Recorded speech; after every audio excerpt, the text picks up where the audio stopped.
Hi Claire, how are you? Hi, well, thanks, Michael. How are you? Yeah, really good, thanks. Nice to see you again on this brisk and wild and woolly Melbourne day. Yeah, it's freezing out Yeah, there. yeah, that's terrible, isn't it? If you go for it, if you'd like a glass of water, we've got some tissues over there too. So, Thanks.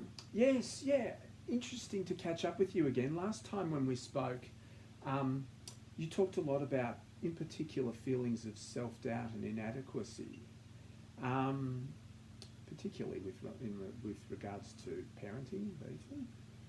Tell me, have you had any further thoughts about that since last week? Yeah, I think it's certainly still something I need to work through. Yeah, yeah. Yeah. Interested in doing that today? Yes. Again? Yeah. I just feel like I'm constantly questioning myself. Whether or not I'm good enough to be a mum. Yeah. And I have similar thoughts about even the house and home and work, in terms of, I feel like I'm a bit of a failure. I'm always struggling. I'm just anxious about everything. So they're powerful words, failure and self-doubt, that you're using. Well, I think we touched last time a little bit on how our thoughts, our feelings and our behaviours are so interrelated, and that's certainly, there's a whole branch of counselling dedicated to that. I just wanted to sort of give you an example here with regards to a couple of students, for example. They've both sat and failed a test that really mattered to them, and they've both got results they're not happy with. Student A is receiving those test results, and they're coming at it from a point of view that they're not smart enough. I've failed, I'm dumb, I'm therefore...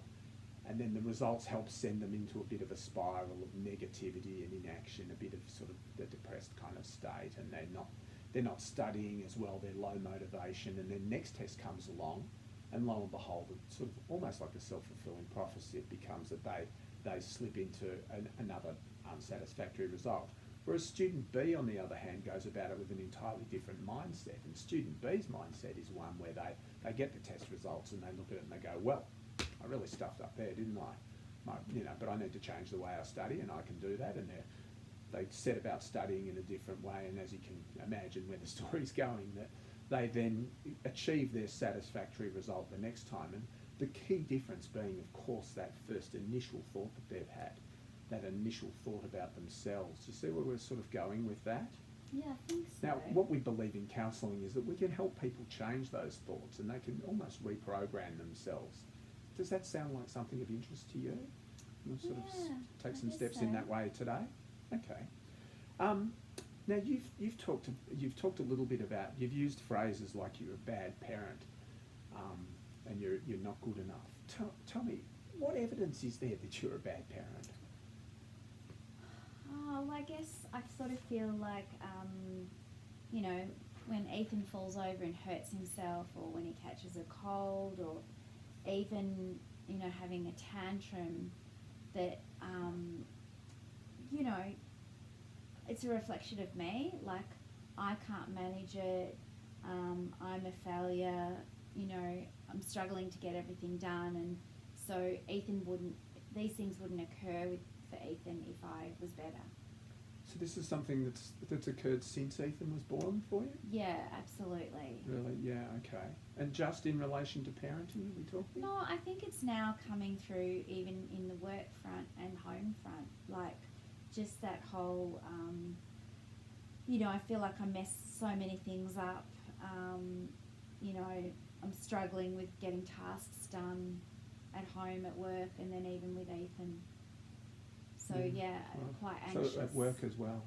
Yeah. So what is it? What evidence is there that you're not good enough there?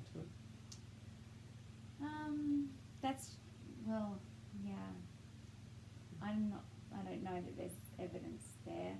Yeah. Okay. What about evidence to the opposite? What evidence is there to the opposite? That in fact you're not a bad parent? Okay, we've talked a fair bit about Ethan. He seems, from my perspective, he seems like a well-adjusted, wonderful young little boy. Yeah, well, he is. He's pretty smart. He's energetic. He has loads of friends. He's really social. Okay. Yep. Is that potentially some evidence that maybe you're doing an okay job as a parent? Maybe. Okay, yeah, yeah. All right, another question I've got for you. Imagine you've got a really close friend, someone that you really care about, and they're facing similar sort of issues to what you are. What would you have to say to them? They come to you and they say, I feel like I'm not a good parent. And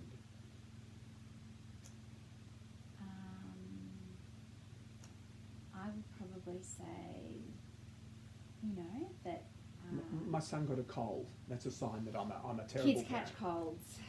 Life happens. That would be your advice to your friend? Probably don't stress the small stuff. Really interesting. Do you think there might be something in that for yourself? Yes. Yeah. Yeah. Okay. Yeah. Sometimes we're our own harshest critics, aren't we? Really. Something I'd be interested in us doing. I think we're probably getting towards the end of our session today. I'd be interested in a homework task for next time. Yep. Do I need to write this down? Yeah, it might be a good idea to jot down a couple of notes. What we call it is a thought diary. Mm-hmm. So what I'd be really interested in you doing is when you next feel this sense, this overwhelming sense, whether it be parenting or in the workplace, but it sounds like parenting is where a lot of it's focused. When you get this sense that I'm a bad parent, when you get that real sense, if you could maybe just write it down in 3 columns, and the first one being, the event. So what is the event that's happening? So you've mentioned a couple of things for me, Ethan falling over in a playground or Ethan catching a cold. So you'd write that out down in the event column. And then what I'd like you to do is what your belief is there. So what is it I want to know a little bit more about what's going on inside you and what you're feeling and saying to yourself there. So it might be, again, to use the Ethan's caught a cold thing, in some way this is a reflection on your parenting. I'm a bad parent, I'm a bad mum. Ethan's caught a cold, I'm a bad mum. And write that down, and, if there are any really strong feelings there, capital letters, I'm a bad, underline it, whatever it is, just a sign of what your feelings are there, to indicate how distressing you find. I'd be interested to notice too, to know from you there as well, how much you believe that. Something that we use is a scaling technique where I might ask you to say, write down on a scale of 0 to 100, where 0 is you don't believe it at all, or 100 is you're 100% committed to the idea that you're a bad parent. And you just write that down for me to say, or for us to discuss next time, rather, for us to discuss, how strong that feeling is. So Ethan's caught a cold, I'm a terrible parent, and I believe it 80%. That's an example of what I'd love. And then the consequences is our 3rd column. So it's 3 columns in your diary.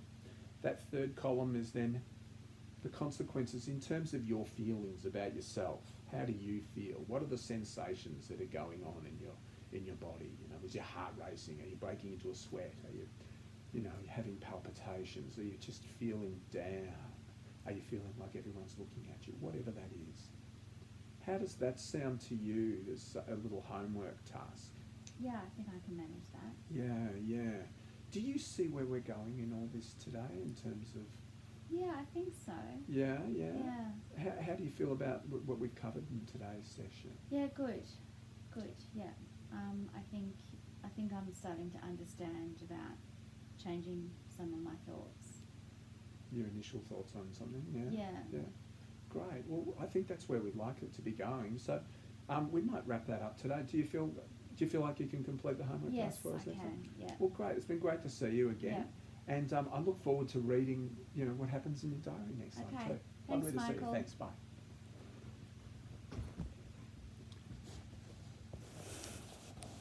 Okay. I might do all this now. What do I think went well with our session? What went well with our session? I feel like we might have helped Claire have a little bit of a light bulb moment about the role that her feelings have, her initial feelings on this topic.